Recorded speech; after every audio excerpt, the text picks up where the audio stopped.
Sa hindi nakikitang kaharian, sa itaas ng mga kaganapang nagaganap, nakatayo ang 12 legion ng mga anghel, nakahanay ng maayos. Ang kanilang mga hanay ay umaabot ng malawak. Ang kanilang maningning na anyo ay kumikislap ng banal na liwanag. Bawat legion na may 10,000 anghel ay may kani-kaniyang natatanging katangian. Ang kanilang mga baluti ay kumikinang na parang tunaw na ginto, at ang kanilang mga espada ay naglalabas ng makalangit na liwanag. Sa unahan ng legion ay nakatayo si Michael na arkanghel. Ang kanyang presensya ay mabagsik at mapangibabaw. Ang kanyang baluti ay may mga bakas ng hindi mabilang na labanan, isang patunay ng kanyang tungkulin bilang pinuno ng mga hukbo ng langit. Sa kanyang kamay ay naroon ang isang napakalaking espada na ang talim ay may mga sinaunang ukit na bahagyang kumikislap.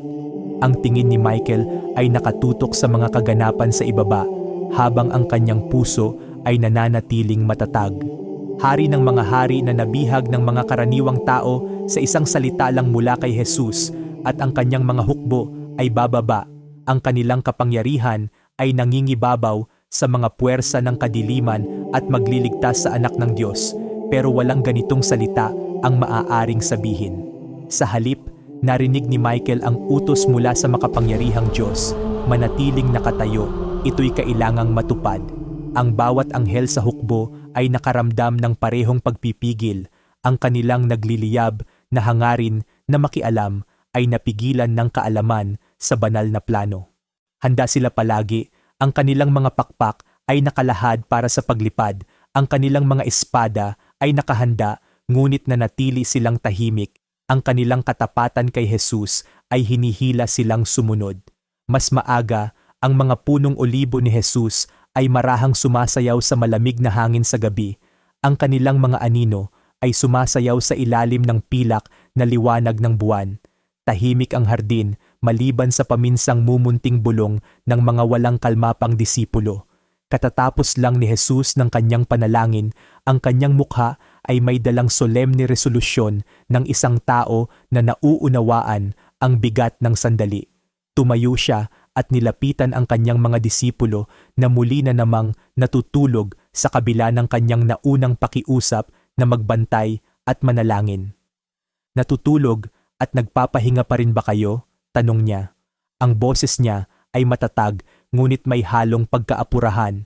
Tingnan ninyo, dumating na ang oras at ang anak ng tao ay ibibigay sa kamay ng mga makasalanan. Tumayo na, tayo na. Narito na ang aking taksil. Sa sandaling iyon, isang aninag ng liwanag ng sulo ang lumitaw sa malayo. Papalapit ng papalapit habang lumalapit ang isang pulutong. Si Judas ang nangunguna, ang kanyang mga hakbang ay determinadong ngunit mabigat, na para bang dinadala ng bigat ng kanyang pagtataksil ang kanyang puso. Sa likuran niya ay isang grupo ng mga tao na may dalang mga espada at pamalo, isinugo ng mga punong saserdote at matatanda. Nagising ang ibang mga disipulo mula sa kanilang antok, napalitan ng takot at kalituhan. Agad na kumilos si Pedro, dinampot ang kanyang espada, ngunit si Jesus ay nanatiling kalmado. Ang kanyang katahimikan ay lubos na hindi maihahalin tulad sa kaguluhan sa paligid niya. Lumapit si Judas, iniiwas ang kanyang mga mata kay Jesus. Pagbati, Rabbi, sabi niya, nanginginig ng bahagya ang kanyang boses habang inilalagay ang halik sa pisngi ni Jesus. Gawin mo ang iyong pinunta rito, kaibigan, sagot ni Jesus. Ang kanyang mga salitay parang talim na tumagos sa tensyon ng sandali. Umusad ang mga armadong lalaki, dinakip si Jesus. Bigla namang hinugot ni Pedro ang kanyang espada at hinampas ang alipin ng punong saserdote na nahagip ang tainga nito. Ibalik mo ang iyong espada sa kanyang lalagyan, utos ni Jesus. Ang kanyang tinig ay matatag ngunit banayad. Sapagkat ang sinumang gumagamit ng espada ay sa espada din mamamatay.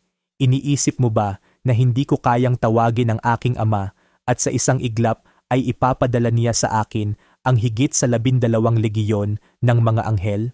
Ngunit paano mangyayari ang mga nasusulat sa kasulatan kung hindi ito magaganap sa ganitong paraan?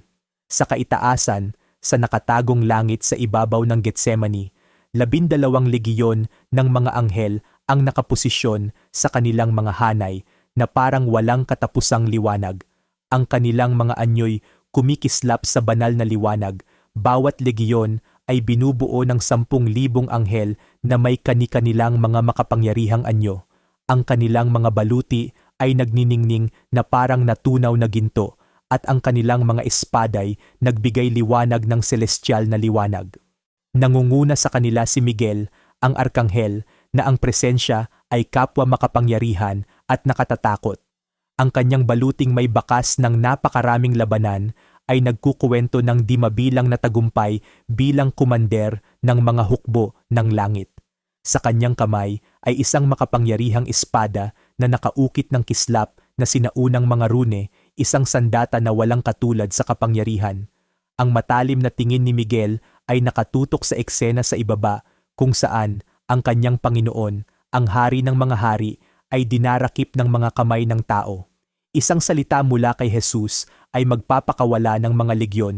Ang kanilang napakalakas na puwersa ay dudurugin ang mga kapangyarihan ng kadiliman at ililigtas ang anak ng Diyos.